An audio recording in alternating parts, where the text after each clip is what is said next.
Hello everyone, magandang oras sa ating lahat. Welcome to my videos. Maraming salamat sa panonood at lalo na sa mga nag-subscribe. Thank you guys, at kung bago ka pa lang dito sa aking videos, huwag kalimutan mag-like, comment, share, and subscribe para updated ka sa aking mga bagong upload na mga videos na mayroong magagandang kasaysayan at talaga tungkol sa ating mga barya. Guys, ito yung tatalakayin natin guys, ang tungkol dito sa ating 1968 na no-mint mark dime, si President Franklin Roosevelt. Ito yung short history guys, galing sa ating PCGS by Mr. Jaime Hernandez.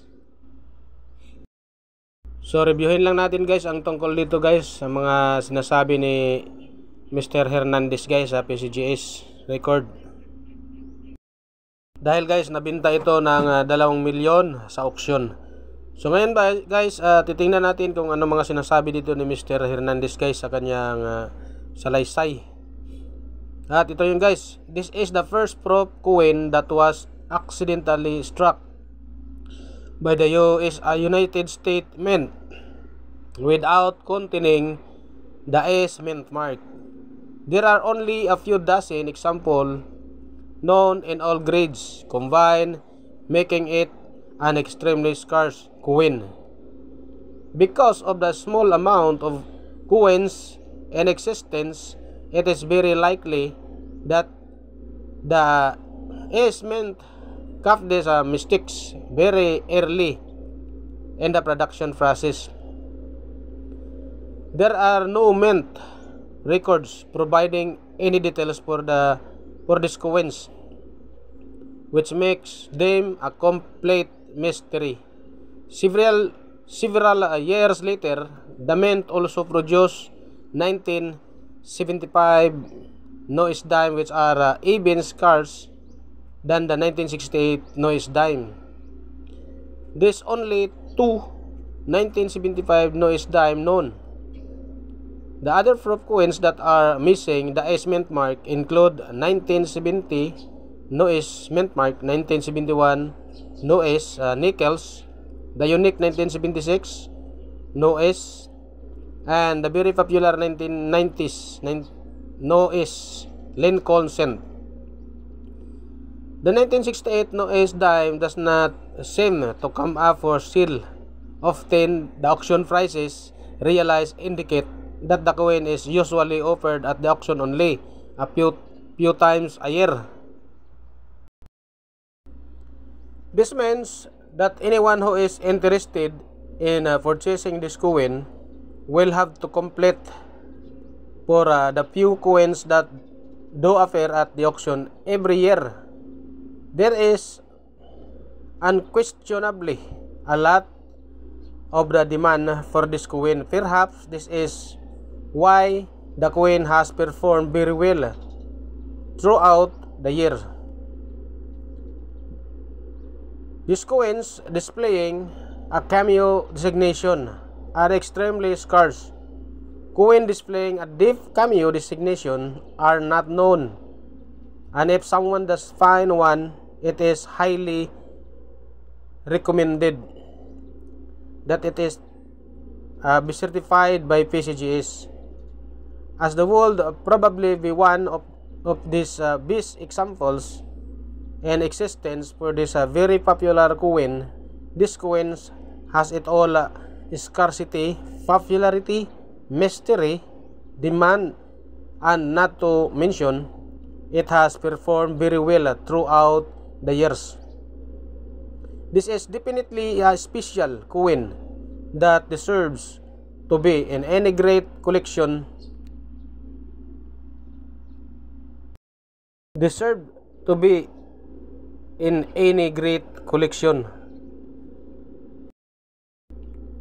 The 1968 Noise proof dime is a modern rarity and one of the most dramatic errors that mint has ever made.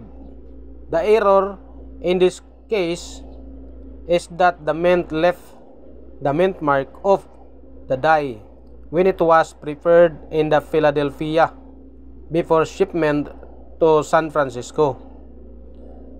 This has turned out to be one of the rarest of the Noes proof coins, exceeded only by the 1975 Noes dime,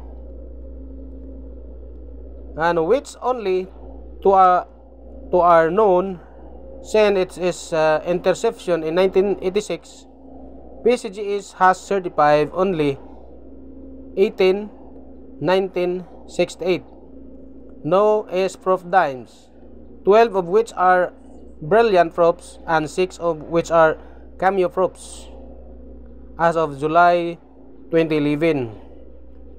The finest examples certified by PCGS include 5 PR68 and 3 PR68 cams. Guys, ang sinasabi ni Hernandez at saka si Ron Goth, dalawa pala sila dito. So ito yung kanyang pictures guys sa ating Franklin Roosevelt, 32nd President of the United States of America. May year na 1968 na walang mint mark. At ang kanyang pictures guys, year United States. Period, Federal Republic, 1776 ang kanyang date. Ang type, Standard Circulation Coin, year 1965 hanggang 2024. Value, 1 dime, 10 cents. Sa Pilipinas guys, 5 piso at 64 centavos. Currency, dollar. 1785 ang kanyang date. Composition, copper, nickel, clad copper. 91%, 91.67% ang copper, 8.33% ang kanyang nickel. Weight, 2.268 grams. Diameter, 17.91 mm. Thickness, 1.35 mm. Ang shape is round. Technique, mild. Orientation, coin alignment. Number, A number 53. Reference number, KM number 195A. Shoe number 197A.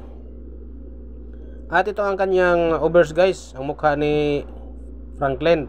The portrait of Franklin D. Roosevelt facing left, 32nd President of the United States from 1933 to his death in the 1945.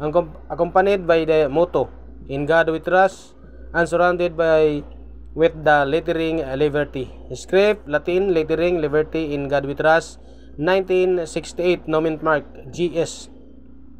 Engraver si John R. Sinop.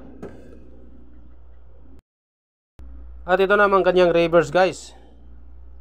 Ahead of the motto, "A pluribus unum," an olive branch, a torch, and oak branch symbolize respectively peace, liberty, and victory, and are surrounded with the face value and the lettering United States of America. May inscription na Latin, lettering A pluribus unum, United States of America, 1 dime. Translation, out of many one. Engraver si John R. Sinop. Age, reeded, 118 threads. Mints,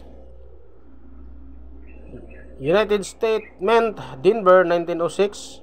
US Mint, Philadelphia, 1792. US Mint, San Francisco, 1854. And the West Point, 1973. So, ang comments dito guys, ang standard weight of this coin is 35 grains. No mint mark, 1968. So, ito yung kanyang no mint mark 1968 guys. 33%. At mayroon siyang mintage na 124,470 pieces. At may extra fine siya na 18 pesos. About uncirculated, 38 pesos.